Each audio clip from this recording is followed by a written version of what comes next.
উত্তরাঞ্চল সহ বিভিন্ন জেলায় শৈত্যপ্রবাহে জনজীবন বিপর্যস্ত। কুড়িগ্রাম ও লালমনিরহাটের সর্বনিম্ন তাপমাত্রা। পৌর নির্বাচনে আওয়ামী লীগের জয় জয়কার, স্বতন্ত্র প্রার্থীদের চমক। মান বাড়েনি সরকারি যাত্রীবাহী স্টিমার সার্ভিসের, ৩ বছরের লোকসান ১০ কোটি টাকা। ক্যাটাগরি কোম্পানিগুলোর আর্থিক উন্নতির কর্মপরিকল্পনা, বিএসইসির বেড়েছে বিনিয়োগ।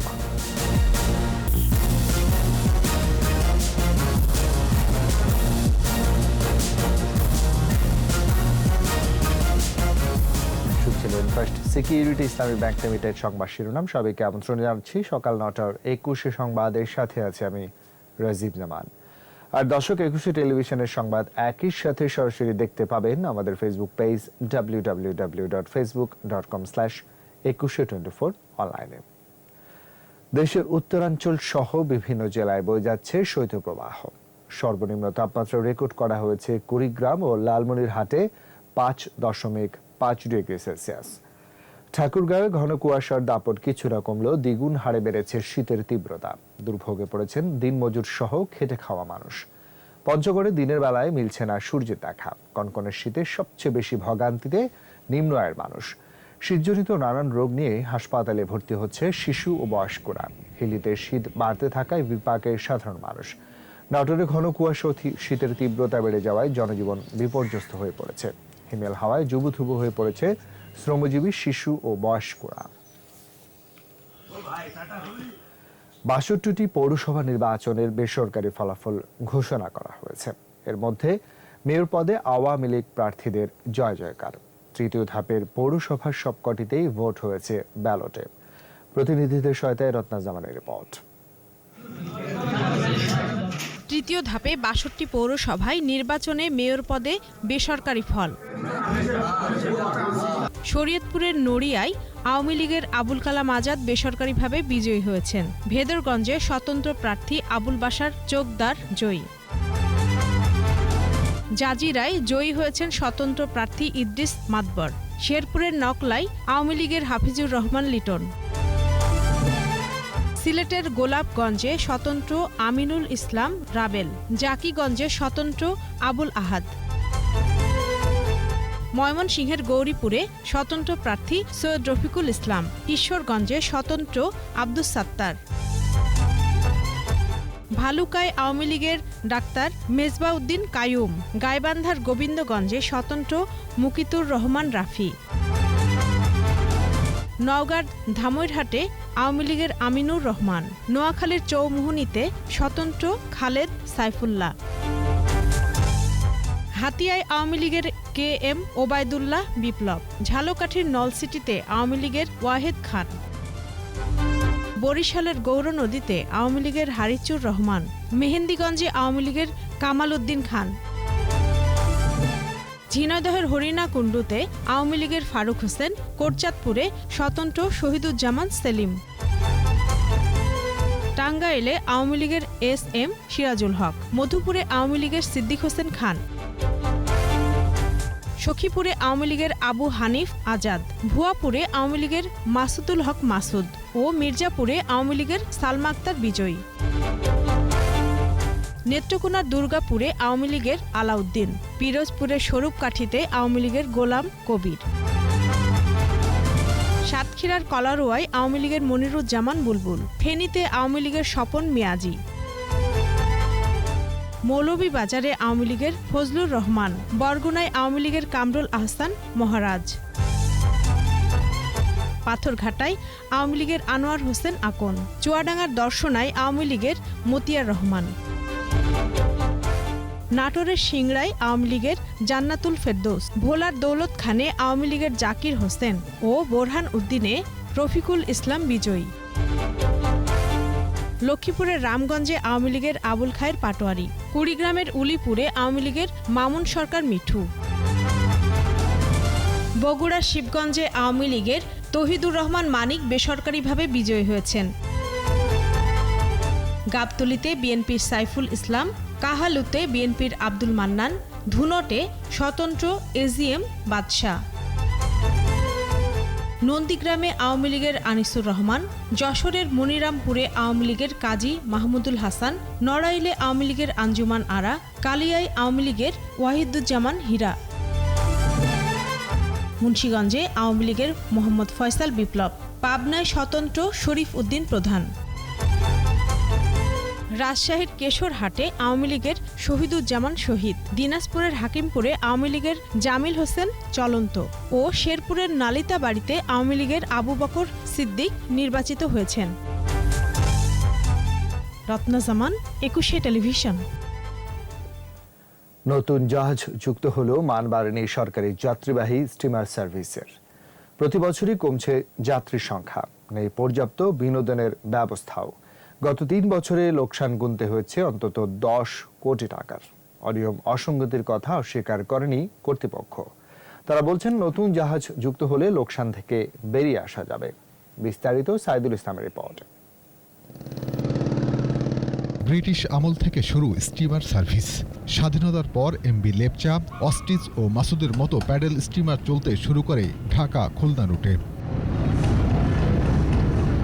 স্টিমারগুলো অকেজো হয়ে পড়লেও বাংলাদেশ অভ্যন্তরীণ নৌ পরিবহন কর্তৃপক্ষের বহরে যুক্ত হয়েছে এমভি বাঙালি ও এমভি মধুমতি। জাহাজগুলো এখন চলছে মোরেলগঞ্জ পর্যন্ত। গত 2017-18 অর্থ বছরে যাত্রী ছিল 23 লাখেরও বেশি, আর আয় হয়েছে 5 কোটি টাকার বেশি। 18-19 অর্থ বছরে যাত্রীর সংখ্যা কমে 5 লাখের মতো, আয় হয় 5.25 কোটি টাকার মতো। গত বছর মহামারীতে বন্ধ থাকায় যাত্রী পরিবহনও যেমন কমেছে, তেমনি আয়ও কমেছে। গত 3 বছরে লোকসান হয় প্রায় 10 কোটি টাকা। চাঁদপুর ঘাট থেকে যাত্রী তোলা হয় বিআইডব্লিউটিসির জাহাজে। টিকিটের জন্য ভিড় আছে, নির্ধারিত দামের চেয়ে বেশি দামে টিকিট বিক্রির অভিযোগ আছে। একটা সিরিয়াল নাই, কিছু নেই, মহিলারা কিভাবে টিকিট কাটবে? পদ্ধতি করুক, মেয়েদের এক জায়গায় ছেলেদের এক জায়গায়। এখনকার টিকিট নাই বরিশালের, তখন আমরা যাবো কই? এখন দুর্ভোগে পড়েছি আমরা। ডেকে জায়গা পেতেও চড়া দাম দিতে হয়েছে। আমার কাছে এক স্টাফে 500 টাকা চাই, কয় বয় দেবো 500 টাকা নিচে এরকম দিস না। এভাবে ছিট বিক্রি করেছে, একজন মানুষের বিপদে ফেলাচ্ছে। টিকিট কিনছি 170 টাকা বরিশালে, তারপর আবার ওই জায়গা কিনছি 300 টাকায়। ভাড়া আমি দিনাই, ভাড়া দিছিল আমার 8 জন লোক আছে। কত টাকা দিলাম? 1000 টাকা ভাড়া দিছি। তাও ভিতরে জায়গা নাই, আমরা এই জায়গায় আসি, এখন বাচ্চা নিয়ে কিভাবে থাকবো? অন্য লঞ্চে কেবিনগুলোতে টেলিভিশন থাকলেও বিআইডব্লিউটিসির জাহাজে নেই। কক্ষগুলোর লাইটের সুইচ, প্লাগ পয়েন্ট ভাঙলেও সংস্কার হয় না দীর্ঘদিনেও। জাহাজের কোন স্টাফ এখানে সিট বিক্রির সাথে জড়িত না। এখানে এসে 100 টাকা দিয়ে আমার সিট নিতে হয়েছে। লোকসানের বড় কারণ তেলের খরচ। ঢাকা টু বরিশালে প্রাইভেট লঞ্চও 4.5 থেকে 5,000 লিটার তেল লাগে। 2400 লিটার খরচ হবে যাওয়া আসা। আমাদের জেনারেটর, মেইন ইঞ্জিন সব মিলিয়ে খরচা। আপনার আপ অ্যান্ড ডাউনে আপনার 6,500 থেকে 7,000, জি, যা যাওয়া এবং আসা। সেই তুলনায় তেল খরচ যে খুব একটা বেশি যাচ্ছে এটা আমার মনে হয় না। অসঙ্গতি যে নেই তা অস্বীকার করছেন না কর্মকর্তারা। যদি কারো পরে আপনারা ধরিয়ে দেন, আমরা তাকে যে ব্যবস্থা আছে ওই ব্যবস্থা নেওয়া হবে। লোকসানের কারণ জানালেন এই কর্মকর্তা। মূল টার্মিনাল থেকে আমরা বিচ্ছিন্নভাবে আমরা লালকুঠি ঘাট থেকে যেখানে আমাদের ছেড়ে যেতে হচ্ছে, যারা জানে তারাই শুধু সেখানে গিয়ে থাকে। তো সেই কারণেই আমরা বর্তমান প্রেক্ষাপটে আমরা আশানুরূপ যাত্রী পাচ্ছি না। তবে বহরে নতুন জাহাজ যুক্ত হলে সেবার মান বাড়বে। ওয়েস্টার্ন মেরিনে আমাদের 2টি জাহাজ প্রায় সমাপ্তির শেষ পর্যায়ে আছে। বঙ্গমাতা বঙ্গতরী, এটা খুবই আধুনিক জাহাজ এবং আমরা আশা করব এই জাহাজগুলো যদি আমাদের বহরে আসে, আমরা অবশ্যই যাত্রী সেবা অনেক উন্নত হবে। যাত্রী সেবার মান বাড়লেও লোকসান থেকে ঘুরে দাঁড়ানো সম্ভব বলে মনে করেন এই কর্মকর্তা। সাইদুল ইসলাম, 21 টেলিভিশন, ঢাকা। সুশাসন নিশ্চিত করে জেড ক্যাটাগরির কোম্পানিগুলোর আর্থিক অবস্থা উন্নতির কর্মপরিকল্পনা নিয়ে কাজ করছে পুঁজিবাজার নিয়ন্ত্রণ সংস্থা বিএসইসি। এতে বিনিয়োগ বেড়েছে জেড ক্যাটাগরির কোম্পানিতে। এমন পরিস্থিতিতে ওটিসি মার্কেটে পাঠানো হলে ইউনাইটেড এয়ারোস্কে। এমন পদক্ষেপে উদ্যোক্তা পরিচালকদের স্বস্তি দিল বিপাকের সাধারণ বিনিয়োগকারীরা। মেহেদী হাসানের রিপোর্ট। পরিচালনা পর্ষদের ব্যর্থতা এবং কিছু ক্ষেত্রে অনিয়মের কারণে পুঁজিবাজারে তালিকাভুক্ত 40টির বেশি প্রতিষ্ঠান জেড ক্যাটাগরিভুক্ত। ব্যাপক লোকসানের কারণে এসব কোম্পানি ডিভিডেন্ড দেয় না। পাশাপাশি আর্থিক সক্ষমতা থাকা সত্ত্বেও বিনিয়োগকারীদের বঞ্চিত করতে ডিভিডেন্ড না দেওয়ার অভিযোগ আছে কিছু কোম্পানির বিরুদ্ধে। এমন পরিস্থিতিতে জেট ক্যাটাগরির কোম্পানিগুলোতে সুশাসন নিশ্চিত করার উদ্যোগ নেয় বিএসইসি। বেশ কিছু পরিকল্পনা সহ গ্যাজেট প্রকাশ হয় গত 14 নভেম্বর। এরপর পুনর্গঠিত হয়েছে কয়েকটি কোম্পানির পর্ষদ।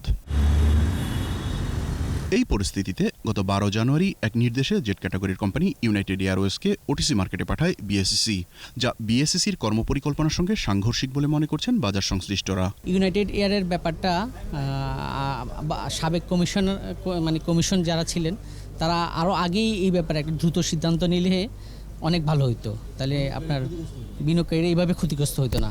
বিশ্লেষকরা বলছেন কোম্পানির লাভ লোকসানের দায় পরিচালনা পর্ষদ সহ ব্যবস্থাপনা কর্তৃপক্ষের। তাই বড় সিদ্ধান্তের ক্ষেত্রে প্রথমে তাদেরকে জবাবদিহিতার আওতায় আনা দরকার।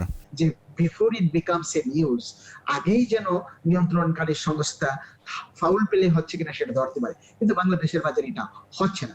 তবে একটা দুর্বলতা আমাদের আছে, আমরা যদি ধরতেও পারি সংবাদ হওয়ার পরে কোম্পানিগুলোকে কিন্তু প্রচুর পরিমাণে সাজা দিতে পারি না। সবার আগে সাধারণ বিনিয়োগকারীদের স্বার্থ রক্ষার বিষয়টিকে সর্বোচ্চ অগ্রাধিকার দেওয়ার পরামর্শ এই বিশ্লেষকের। একটা বড় রকমের চেঞ্জ ওটিসি মার্কেটে পাঠানো, তো এটা একটা হয়তো নেগেটিভ সিগন্যালও দেয়।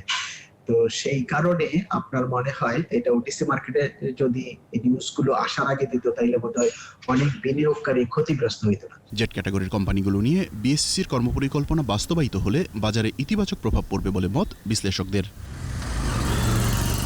মেহেদী Hasan, 21 television, Dhaka. Premier bank limited সংবাদ বিরতি। নো মাস্ক নো সার্ভিস বিধি মেনে চলুন, সুস্থ থাকুন। যখন ফিরছি তখন অন্যান্য খবরের সঙ্গে আরো থাকবে। মাতারবাড়ি কয়লা ভিত্তিক বিদ্যুৎ কেন্দ্রের কাজ 48% সম্পন্ন, 2024 সালে উৎপাদনে যাওয়ার প্রত্যাশা।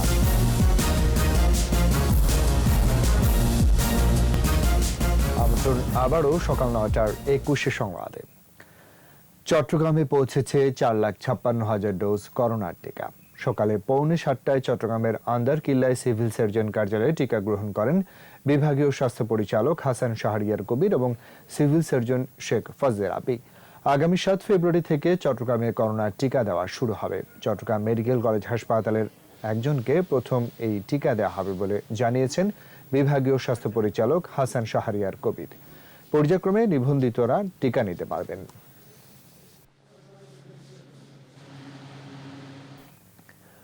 দ্রুতগতিতে চলছে মহেশখালীর মাথারবাড়ি কয়লা ভিত্তিক বিদ্যুৎ কেন্দ্র স্থাপনের কাজ। 1200 মেগাওয়াট আল্ট্রা সুপার ক্রিটিক্যাল কয়লা বিদ্যুৎ কেন্দ্রের নির্মাণ কাজ ইতিমধ্যেই 48% সম্পন্ন হয়েছে। সংশ্লিষ্ট কর্মকর্তারা বলছেন 2024 সালে পুরোপুরি উৎপাদনে যেতে পারবে মাতারবাড়ি প্রকল্প। কয়লা আমদানির সুবিধার্থে গভীর সমুদ্র বন্দর 2-1 বছরের মধ্যে চালু হবে বলেও জানান তারা। কক্সবাজার প্রতিনিধি আব্দুল আজিজের রিপোর্ট জানাচ্ছেন মাসুম আলিসা।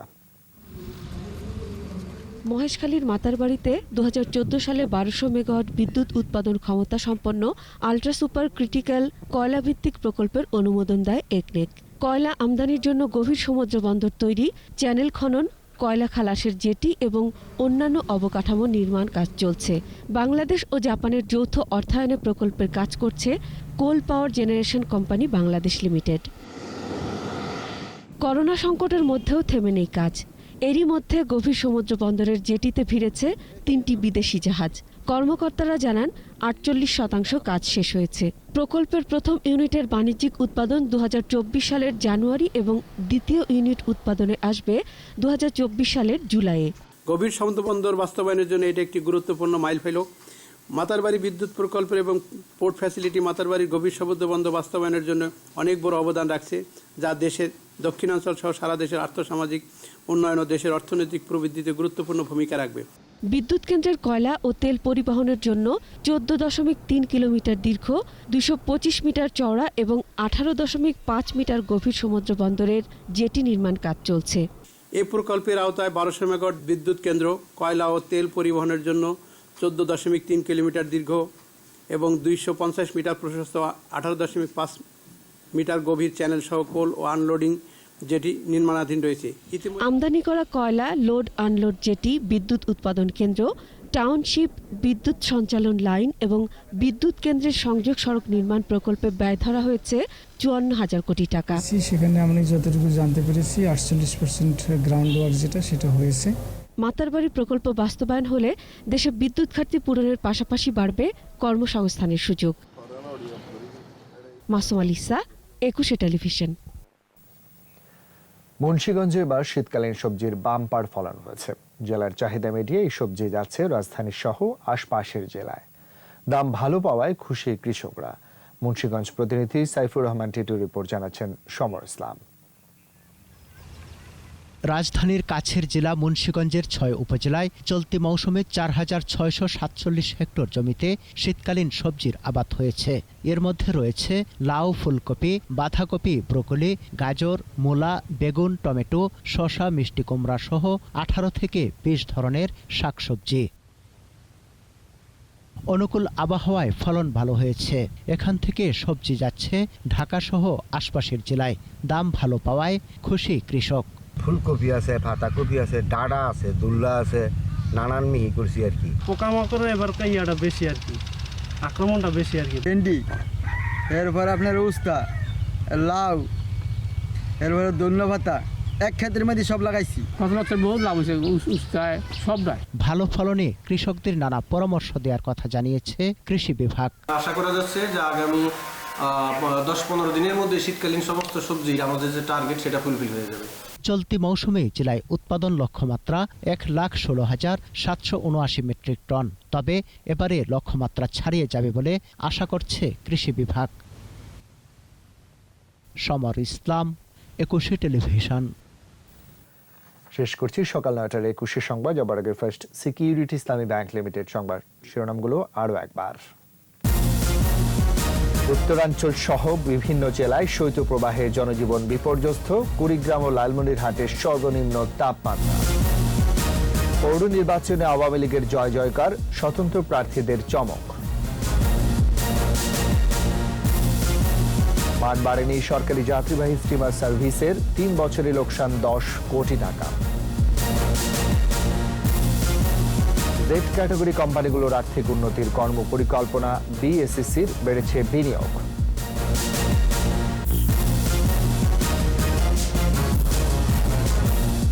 সর্বশেষ খবর জানতে ডায়াল করুন 209 নম্বর আর ভিজিট করুন 21tv.com এর ওয়েবসাইটে। যারা ফেসবুকে ভিজিট করতে পারেন facebook.com/2124 অনলাইনে। এতক্ষণ সাথে থাকার জন্য ধন্যবাদ। পরবর্তী সংবাদ বেলা 12টায় দেখার আমন্ত্রণ রইল। স্বাস্থ্যবিধি মেনে চলুন, সুস্থ থাকুন, 21-এর সাথেই থাকুন।